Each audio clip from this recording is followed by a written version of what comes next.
Mordecai ఆశించాడు, నా కుమార్తె మంచి ఉన్నతమైన స్థితిలో ఉండాలి, గొప్ప స్థితిలో ఉండాలనుకున్నాడు. ఏ విధంగానైతే అనుకున్నాడు, మొర్దెకై ప్రార్థన పరుడండి, భక్తి కలిగిన వాడు, దైవ భయం కలిగిన వాడు. కాబట్టి అనుకున్నాడు, నా కుమార్తె ఉన్నతమైన స్థితిలో ఉండాలి. ఎదిగో అందరి కుమార్తె లాగా, అందరి కన్యక లాగా నా కుమార్తె ఉండడానికి లేదు. నా కుమార్తె చాలా విలువైన స్థలంలో, గొప్ప స్థలంలో, రాజు మెచ్చేటట్లుగా, రాజ్యంలోనే ఉన్నతమైన స్థితిలో ఉండాలి, రాజునికి భార్యగా ఉండాలి అని మొర్దెకై కోరుకొని ప్రార్థన పూర్వకంగా ఆమెను పెంచి సిద్ధపరిచి సమయం వచ్చినప్పుడు రాజనగరికి పంపించిన తర్వాత చేసిన ప్రార్థన, దేని బిడ్డరా, అతను ఎలాంటి వ్యక్తి మొర్దెకై అంటే కొన్ని సందర్భాల్లో పరిస్థితి అర్థం కానప్పుడు ఉపవాసం ఉంటాడు, బ్రతిమిలాడుతాడు ప్రభు దగ్గర. ఇటువంటి దైవ సంబంధమైన లక్షణాలు, దైవ సంబంధమైన అనుభవాలు మొర్దెకైకు ఉన్నాయి.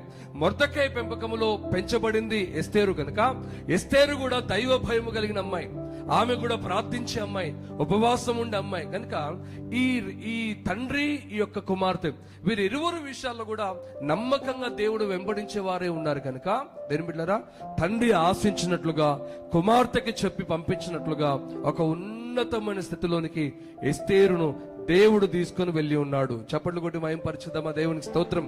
హల్లెలూయా.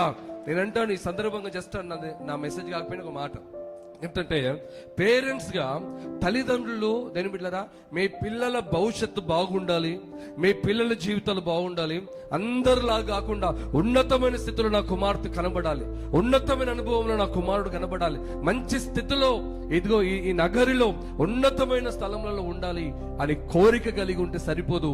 ఆ కోరికకు తగ్గట్లుగా ఆ పిల్లల విషయమే బాధ్యత తీసుకొని ఆ విధమైన పెంపకములో వారిని పెంచి దైవ భయాన్ని, దైవ భక్తిని నేర్పించి కొన్ని విలువైన విషయాలు ఆమె వినేటట్లుగా, అతను వినేటట్లుగా కొన్ని విలువైన విషయాలు చెప్పి, దేని బిడ్డలారా, నువ్వెక్కడున్నా భక్తిగా భయము కలిగి ఉండాలమ్మా అని చెప్పి ప్రార్థన చేసే తల్లి, ప్రార్థన చేసే తండ్రి ఉంటే వారి యొక్క పిల్లలు దేని బిడ్డలారా ఆ పట్టణంలో, ఆ రాష్ట్రంలో, ఆ దేశంలో ఉన్నతమైన స్థితిని వారు పొందుకొనగలుగుతారు.